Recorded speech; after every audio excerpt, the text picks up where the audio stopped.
ஓம் சாந்தி. அவ்யக்த முரளி 30/9/1975. அவ்யக்த பாப்தாதா, மதுபன். முழு கல்பத்திலும் விசேஷ பங்கை செய்யக்கூடிய உயர்ந்த ஆத்மாக்களின் விசேஷங்கள்.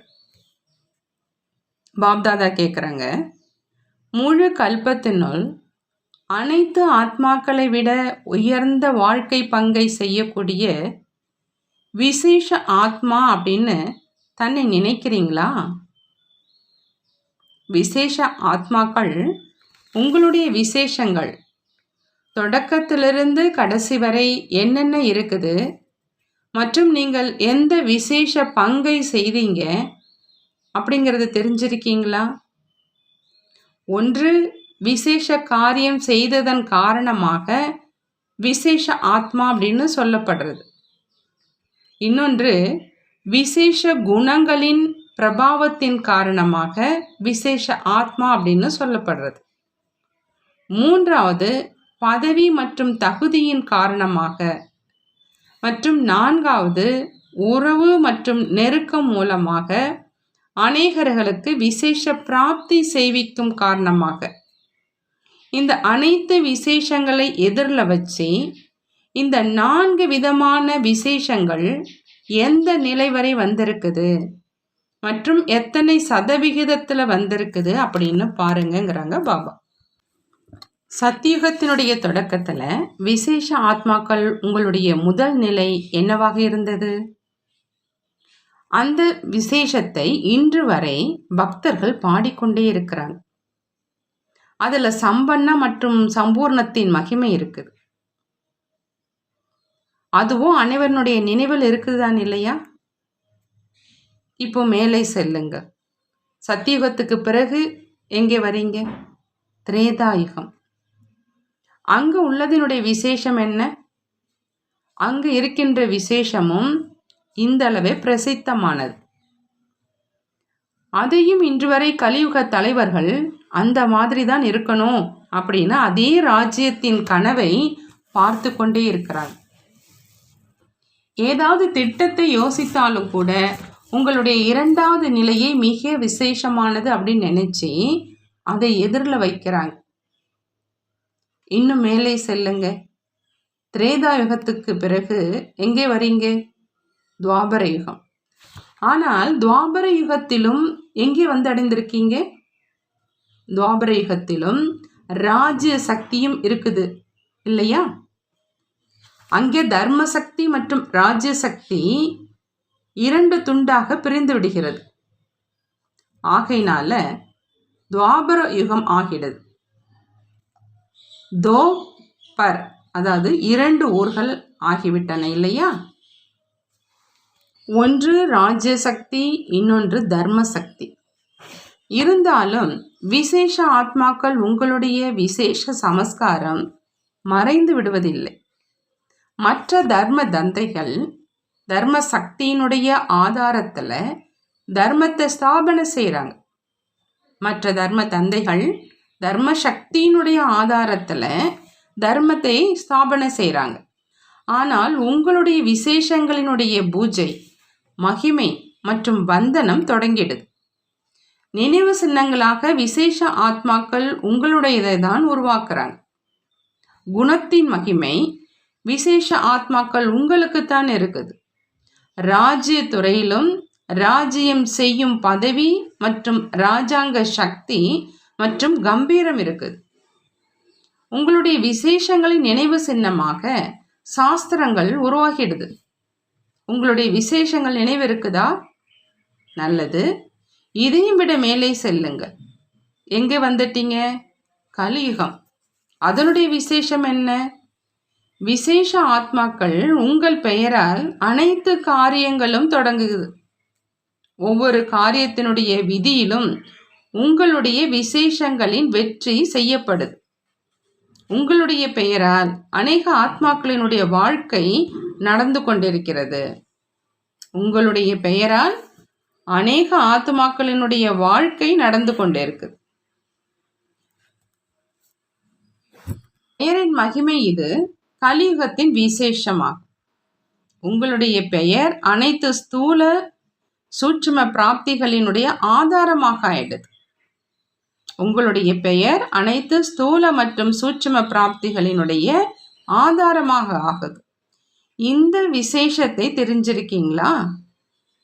நல்லது. இன்னும் மேலே செல்லுங்க. எங்கே வந்தடைஞ்சிருக்கீங்க? சங்கமயுகம். எங்கு இருக்கிறீங்களோ அங்கு வந்து அடைந்து விட்டீர்கள். சங்கமயுகத்தினுடைய விசேஷங்களையோ சுயம் இப்பொழுது அனுபவம் செஞ்சிட்டு தான் இருக்கீங்க இல்லையா?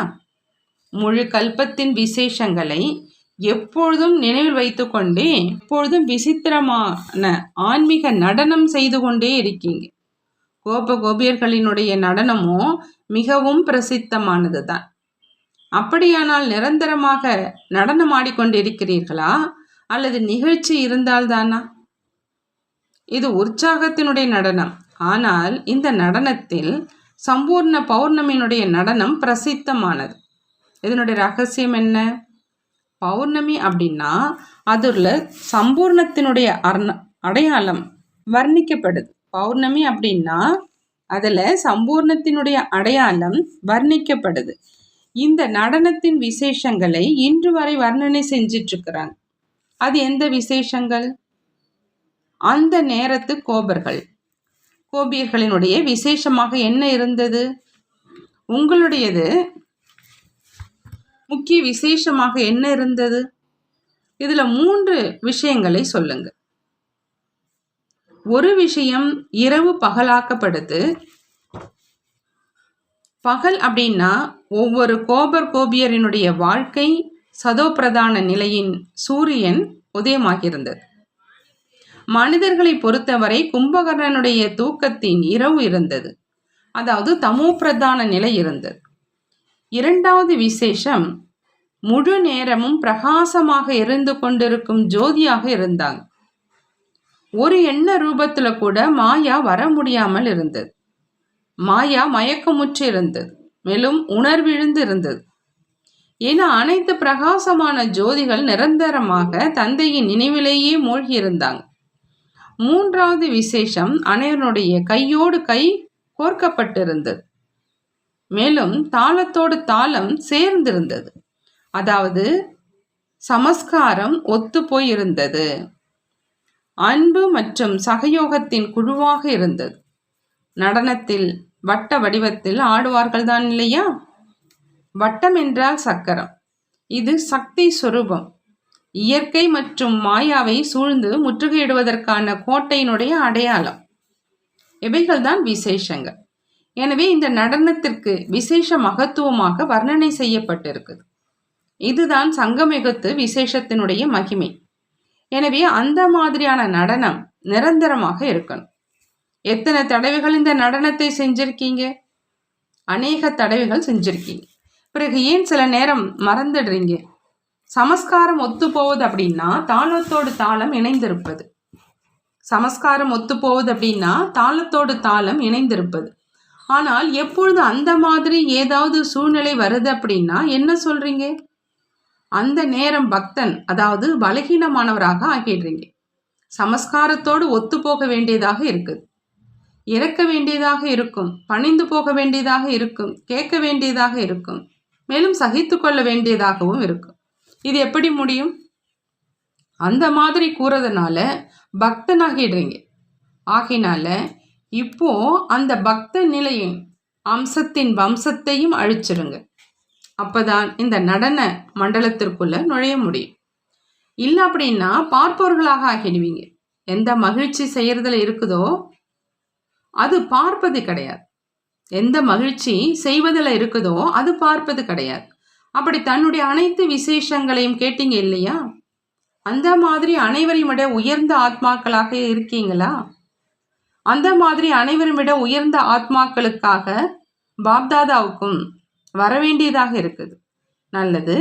அந்த மாதிரி விசேஷ ஆத்மாக்கள் யார் பாப்தாதாவையும் விருந்தினராக ஆக்கக்கூடியவர்களாக இருப்பவர்களுக்கு, அந்த மாதிரி ஆத்மாக்கள் யாருடைய ஒவ்வொரு எண்ணமும் அநேகரை மகானாக ஆக்கக்கூடியதாக இருக்குது.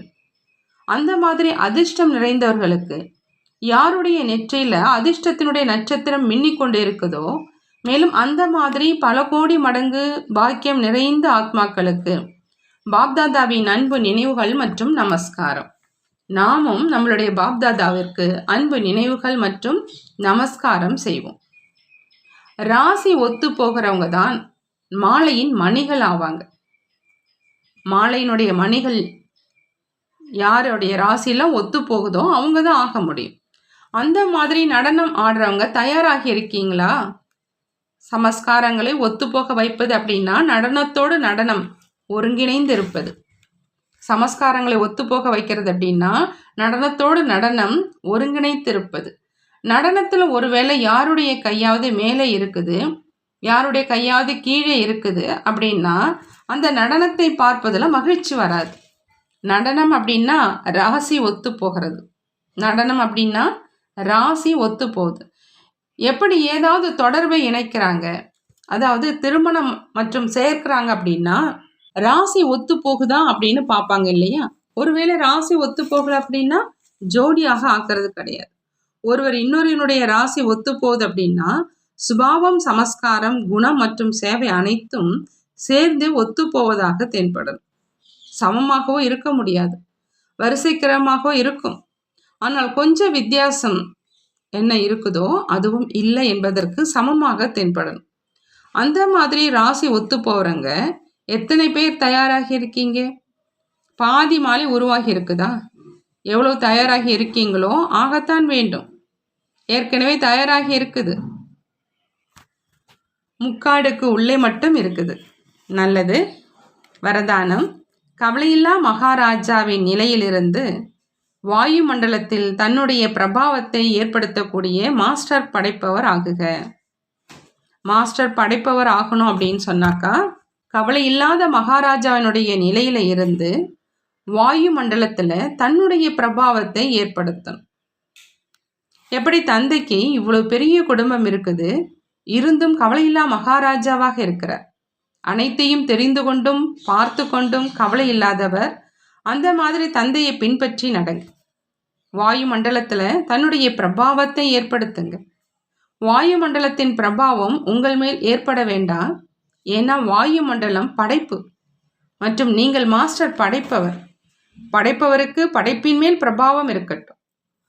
எந்த விஷயம் வந்தாலும் நான் வெற்றி அடையும் ஆத்மா என்ற நினைவு செஞ்சீங்க அப்படின்னா எப்பொழுதும் கவலை இல்லாமல் இருப்பீங்க, பயப்பட மாட்டீங்க.